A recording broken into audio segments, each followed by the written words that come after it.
reino milenial es uno de los periodos más ignorados de la historia futura de la humanidad.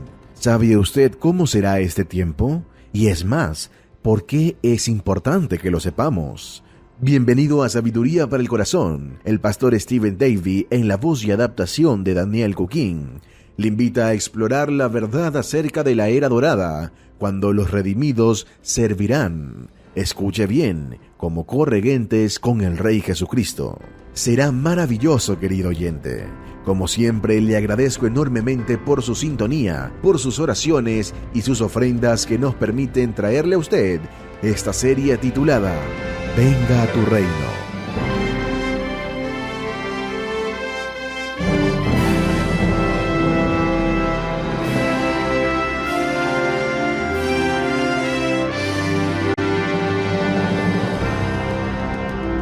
Hay una frase que usamos que viene de la mitología griega y describe un periodo de perfecta paz, armonía, igualdad y prosperidad.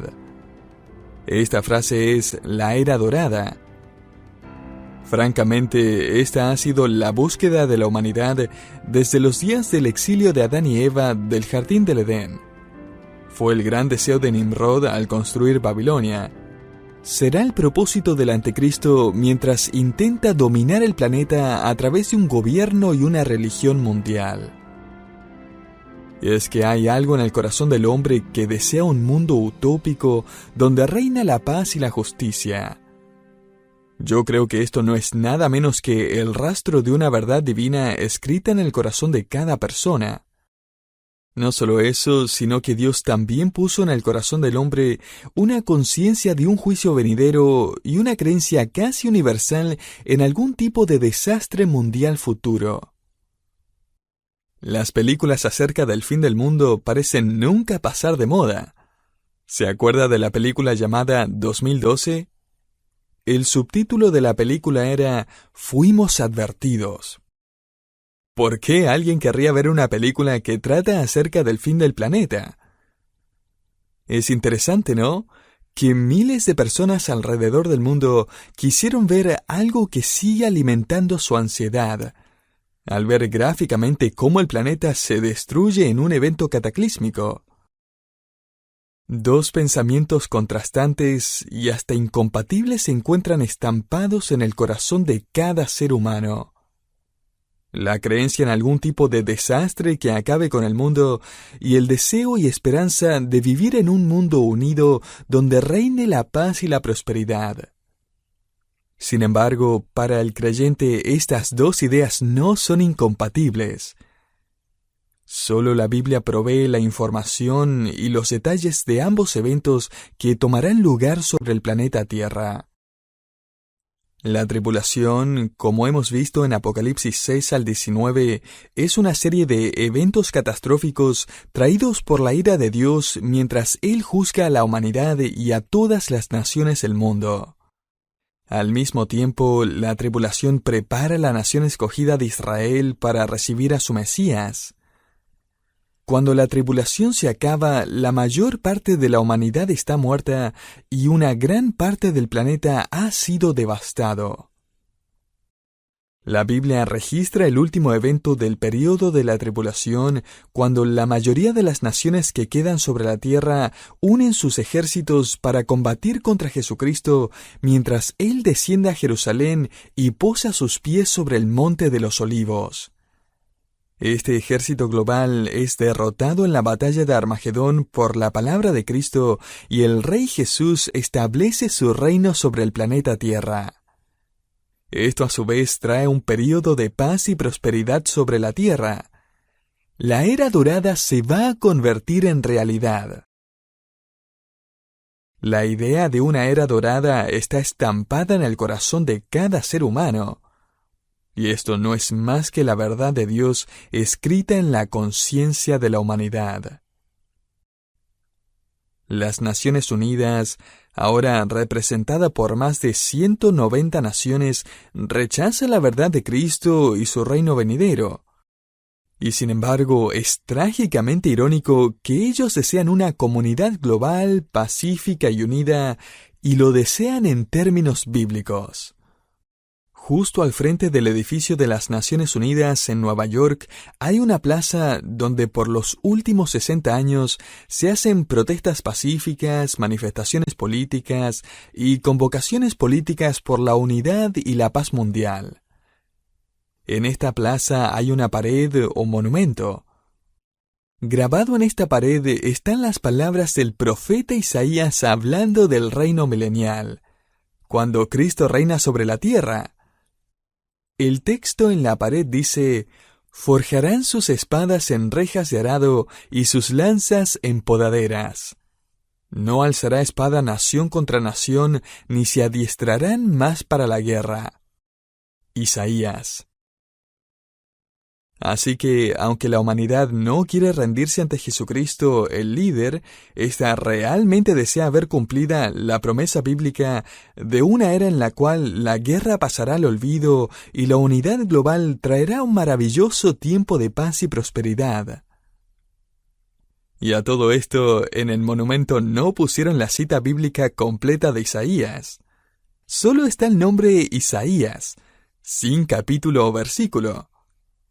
Quizás tienen miedo de que alguien vaya al pasaje, porque si lo hace va a descubrir que el versículo en este monumento ha sido convenientemente cortado a la mitad. La porción grabada en la pared no dice nada acerca de Jesucristo. Este pasaje viene de Isaías 2:4 y el texto completo dice así: «Porque de Sión saldrá la ley y de Jerusalén la palabra del Señor. Juzgará entre las naciones y hará decisiones por muchos pueblos. Forjarán sus espadas en rejas de arado y sus lanzas en podaderas. No alzará espada nación contra nación, ni se adiestrarán más para la guerra». Isaías 2, el 3 al 4. Dicho de otra manera, esta profecía de paz global está en directa relación con el reino literal de Jesucristo desde Jerusalén, donde Él va a ser el líder de todas las naciones. No podemos tener la última parte del versículo sin la primera parte. No podemos tener una era dorada hasta que Cristo vuelva y reine como Rey de Reyes y Señor de Señores. Apocalipsis 19:16. Nuestro mundo quiere un entorno pacífico sin un salvador personal. Nuestro mundo anhela la paz, pero no quiere al príncipe de paz. El mundo realmente no quiere oír nada acerca de la segunda venida de Cristo para reinar sobre la tierra. Por causa de su incredulidad, todos los que rehúsan las afirmaciones de Cristo un día van a ser excluidos de esta era dorada. Los incrédulos no solo van a perderse el cielo, sino que también van a perderse el glorioso preludio del cielo, el reino milenial de Cristo sobre la tierra. Sin embargo, ¿cómo sabemos que el Rey venidero, el Mesías, es Jesús? Hay muchos eruditos judíos que creen que deben haber dos Mesías, uno que sufriría y uno que reinaría. Y si solo tuviéramos el Antiguo Testamento, quizás podríamos llegar a esa conclusión también, ya que los profetas no hicieron una clara distinción temporal entre la primera venida de Cristo y su segunda venida. Sin embargo, al comparar el Antiguo y el Nuevo Testamento, tenemos una imagen más clara. Vemos que no son dos hombres los que se describe, sino uno solo, el Dios encarnado, Jesucristo. Desde Génesis, la Biblia registra que el cetro, la vara del gobernante, por así decirlo, estaría en manos de un descendiente de Judá. Génesis 49, del 9 al 10. Lucas cuidadosamente rastrea la genealogía de Cristo hasta la tribu de Judá. Lucas 3, del 23 al 38. El profeta Miqueas reveló que el lugar donde el Mesías nacería iba a ser Belén, Miqueas 5:2, y Lucas reveló que Cristo nació en Belén, Lucas 2, del 4 al 7. Isaías profetizó: «He aquí, una virgen concebirá y dará a luz un hijo y llamará su nombre Emmanuel, que es Dios con nosotros», Isaías 7:14. el ángel Gabriel se le apareció a una virgen llamada María y le dijo: «He aquí concebirás y darás a luz un hijo, y será llamado Hijo del Altísimo». Lucas 1, del 27 al 35. Entonces, ¿es Jesucristo el Mesías reinante del Antiguo Testamento? El profeta Zacarías dijo que el rey de Israel vendría a Jerusalén montado sobre un asno y profetizó que las personas se regocijarían en su salvación. Zacarías 9:9. Jesucristo montó un asno de camino a Jerusalén, según el Evangelio de Marcos, y las personas gritaron: «Hosana al Hijo de David». Marcos 11 del 7 al 10. Aún más específicamente, David profetizó que un amigo cercano del Mesías, con quien comía pan, levantaría contra él su calcañar. Salmo 41:9. En el Evangelio de Juan, Judas Iscariote recibe pan de la mano de Jesús y luego sale de la habitación para planear su traición. Juan 13 del 21 al 30. Zacarías aún profetizó que el precio de la traición serían 30 piezas de plata. Zacarías 11:13. Y Mateo nos dice que Judas recibió 30 piezas de plata por traicionar a Jesús. Mateo 27:3. ¿Es el Mesías crucificado el Salvador que murió por los pecados del mundo? Isaías registró: «Mas él fue herido por nuestras transgresiones, molido por nuestras iniquidades, el castigo por nuestra paz cayó sobre él, y por sus heridas hemos sido sanados». El apóstol Pablo escribió: «Porque mientras aún éramos débiles, a su tiempo Cristo murió por los impíos». Porque a duras penas habrá alguien que muera por un justo, aunque tal vez alguno se atreva a morir por el bueno. Pero Dios muestra su amor para con nosotros en que, siendo aún pecadores, Cristo murió por nosotros. Romanos 5 del 6 al 9. David también escribió acerca de la resurrección del Señor y cómo llevaría cautiva la cautividad en el Salmo 68:18. Y Pablo escribe: «Subiendo a lo alto, Cristo llevó cautiva la cautividad». Efesios 4:8. Entonces, ¿es el Señor, el Mesías sufriente del Antiguo Testamento, la misma persona que el Jesucristo resucitado del Nuevo Testamento? Los profetas del Antiguo Testamento y los apóstoles del Nuevo Testamento concuerdan al unísono y sin contradicción. Él es el mismo. Permítame hacer otra pregunta más. Si el Mesías del Antiguo Testamento es la misma persona que el Mesías del Nuevo Testamento, ¿cómo podemos saber entonces que este mismo Mesías un día va a volver a reinar sobre todo el mundo? O sea, ¿no es suficiente que Cristo murió por nosotros para perdonar nuestros pecados? ¿Cómo podemos saber que Él va a volver a reinar sobre el planeta Tierra? Porque Él va a cumplir sus promesas y todas las profecías acerca suyo. Las Escrituras, y de hecho el registro de la historia también, testifican de la primera venida de Cristo junto con su muerte y resurrección. Ahora, este mismo libro inspirado nos dice que Él va a volver otra vez. Así que no hay razón como para no creer que Él va a cumplir lo que ha prometido, tal como lo hizo la primera vez. Un día toda la historia va a culminar en la aparición de Jesucristo, viniendo en gloria y en poder. El Salmo 2 revela que el reino de Cristo va a ser universal y absoluto.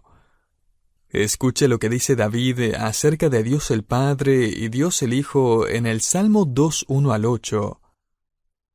¿Por qué se sublevan las naciones y los pueblos traman cosas vanas? Se levantan los reyes de la tierra y los gobernantes traman unidos contra el Señor y contra su ungido. Esta palabra puede ser también traducida Mesías. Y note los versículos 4 al 8. El que se sienta como rey en los cielos se ríe. El Señor se burla de ellos. Luego les hablará en su ira y en su furor los aterrará diciendo: Pero yo mismo he consagrado a mi rey sobre Sión, mi santo monte. Ciertamente anunciaré el decreto del Señor que me dijo: Mi hijo eres tú, yo te he engendrado hoy. Pídeme, y te daré las naciones como herencia tuya, y como posesión tuya los confines de la tierra. En otras palabras, el rey viene. ¿Y cómo respondemos a esto?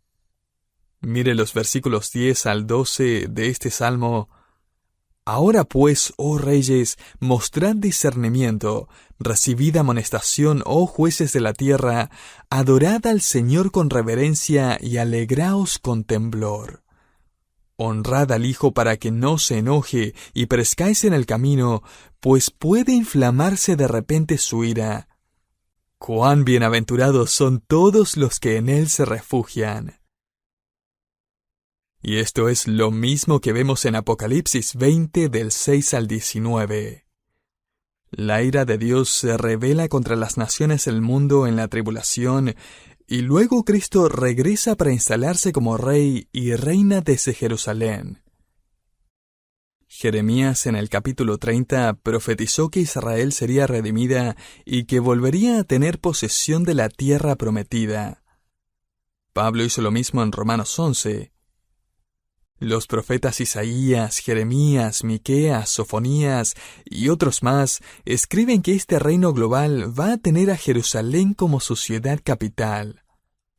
Isaías, en el capítulo 9, versículos 1 al 7, registra que el reino milenial va a ser un tiempo de paz, justicia y armonía sin precedentes. La era dorada va a ocurrir literalmente. Los países que conforman las Naciones Unidas están en busca de lo correcto, solo que están buscándolo en la dirección equivocada. Los cristianos liberales no ayudan mucho tampoco. Ellos dicen que Jesús no va a volver literalmente y físicamente. Él solo viene a nuestras vidas. Esto es espiritualizar la segunda venida de Cristo, y muchas personas lo hacen, aunque es completamente ridículo. Y la razón por la que digo que esto es ridículo es porque cada una de las profecías relacionadas con la primera venida de Cristo fueron cumplidas literalmente. Si las profecías del Antiguo Testamento relacionadas con la primera venida de Cristo realmente ocurrieron literalmente, ¿por qué entonces las profecías acerca de su segunda venida serían alegóricas, espirituales, místicas o cualquier cosa menos que literales? Si la profecía dice que Jesús iba a nacer en Belén y la tomamos literalmente, ¿por qué tomaríamos las profecías acerca de que Jesús va a reinar en Jerusalén con sus redimidos espiritualmente? No podemos crear una hermenéutica doble, una doble interpretación de la profecía. No podemos decir, esto es literal, esto es espiritual, esto es literal, esto es espiritual, esto va a ocurrir, esto no. Ningún intérprete de la profecía tiene la autoridad o el derecho de tomar a Belén literalmente y a Jerusalén espiritualmente. ¿Va a volver Cristo físicamente? Mire lo que dice Hechos capítulo 1. El Señor está a punto de ascender y es rodeado por sus discípulos, y Él los desafía y les da una última promesa en el versículo 8.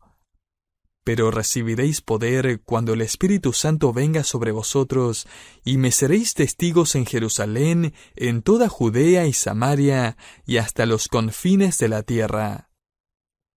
Ahora mire lo que pasa en los versículos 9 al 11. Después de haber dicho estas cosas, fue elevado mientras ellos miraban, y una nube le recibió y le ocultó de sus ojos. Y estando mirando fijamente al cielo mientras él ascendía, aconteció que se presentaron junto a ellos dos varones en vestiduras blancas.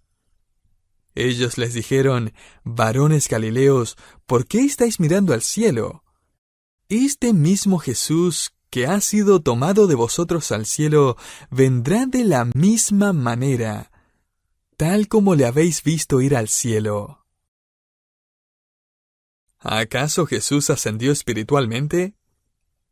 ¿Estaban los discípulos teniendo meramente un tipo de experiencia mística que vieron con sus ojos de fe? No. Los discípulos vieron a Jesús ascender hasta que lo perdieron de vista en las nubes. Y los ángeles luego dijeron, Él va a volver de la misma forma. No de forma mística, ni espiritual, ni meramente observando a través de sus ojos de fe, sino de forma literal y física.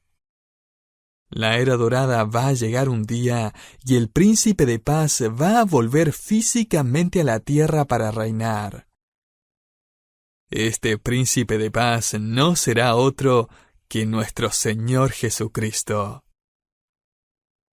Ahora vayamos a Apocalipsis 20 para responder a la pregunta: ¿cuánto tiempo va a durar el reinado de Cristo desde Jerusalén?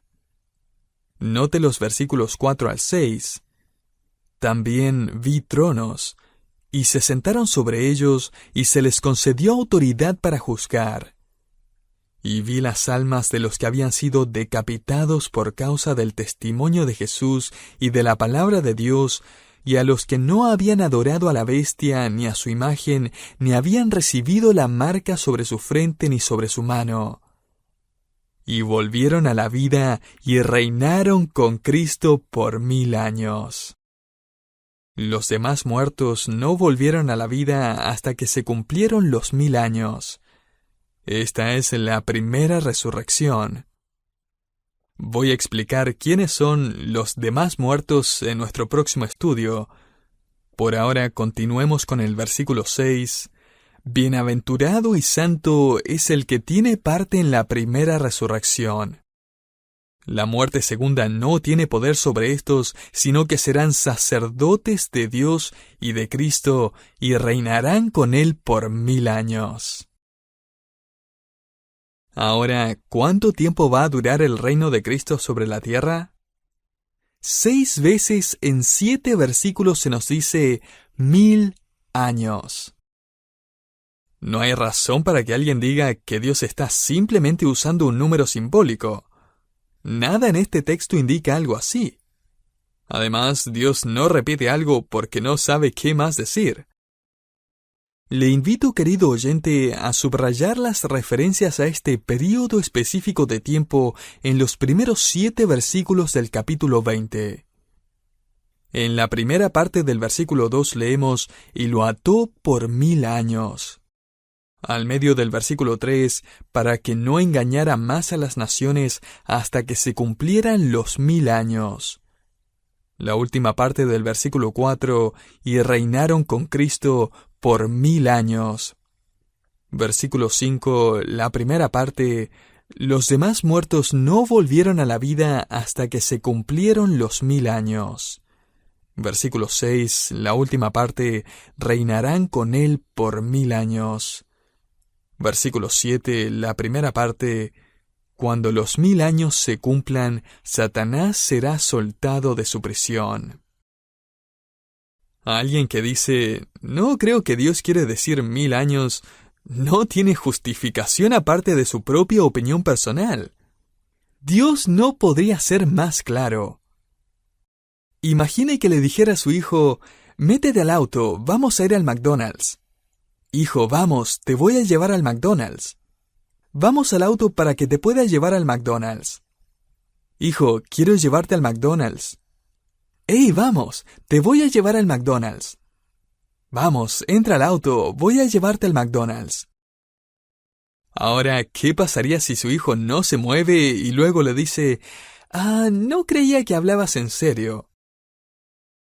¿Cuántas veces tiene que decirnos Dios en Apocalipsis, a través de los profetas y apóstoles, a través de las mismas palabras del Señor y de la boca de los ángeles, que Él va a volver físicamente a reinar sobre la tierra por 1000 años para que le creamos? La era dorada de la humanidad finalmente llegará porque el Hijo de Dios va a venir a la tierra. La era dorada es una realidad, y también está escrito en los corazones de las personas como una verdad intuitiva y un deseo profundo. Seguramente este mundo debe ser capaz de llevarse bien. Seguramente un día podría unirse. Seguramente un día lograremos tener paz sobre la tierra. Y la habrá, querido oyente. Va a haber paz y prosperidad, unidad y gozo sin precedentes sobre la tierra.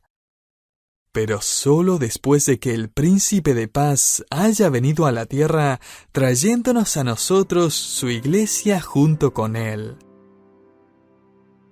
En nuestro próximo programa vamos a hablar en detalle acerca del reino de este Príncipe de Paz, su clima, su topografía, su geografía, su reino animal, su expectativa de vida, su templo y su ciudad capital Jerusalén. El reino va a ser increíblemente grandioso. Sin embargo, quise comenzar primero hablando acerca de su rey. Él es de quien hablaron Moisés y los profetas. Él es el Hijo de Dios, nacido de una virgen, sacrificado por nuestros pecados en una cruz, resucitado, ascendido al cielo y quien pronto volverá por nosotros. Empezamos con él porque no puede haber paz sin este Príncipe de Paz. No puede haber un reino sin un rey. El mismo que ascendió al cielo va a volver a la tierra otra vez. Me encantan las palabras de un coro que dice: no vi a Jesús cuando ascendió, pero cuando baje, le veré yo. Y más que eso, la verdad es que no estábamos con Él cuando subió, pero estaremos con Él cuando descienda del cielo. No estábamos cuando Jesús se fue, pero estaremos con Él cuando regrese.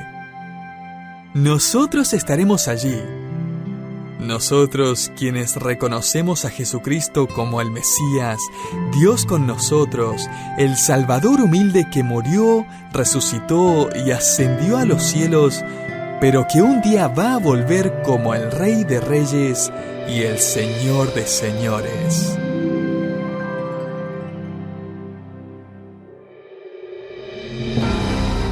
Muchas gracias por habernos acompañado en Sabiduría para el Corazón. Si usted quisiera saber más acerca de este ministerio, o si quiere escuchar este programa nuevamente, le invitamos a que visite nuestra página de internet, sabiduriaespanol.org. También le invitamos a contactarse con nosotros a través del correo electrónico info@sabiduriaespanol.org. Sabiduría para el Corazón es un ministerio que se sustenta gracias a las donaciones de sus oyentes. Sus ofrendas de amor hacen posible que por la gracia de Dios sigamos tocando las vidas de miles de personas con la exposición fiel de la palabra del Señor. Hasta entonces, que el Señor le bendiga y nos encontramos en nuestro próximo programa, en Sabiduría para el Corazón.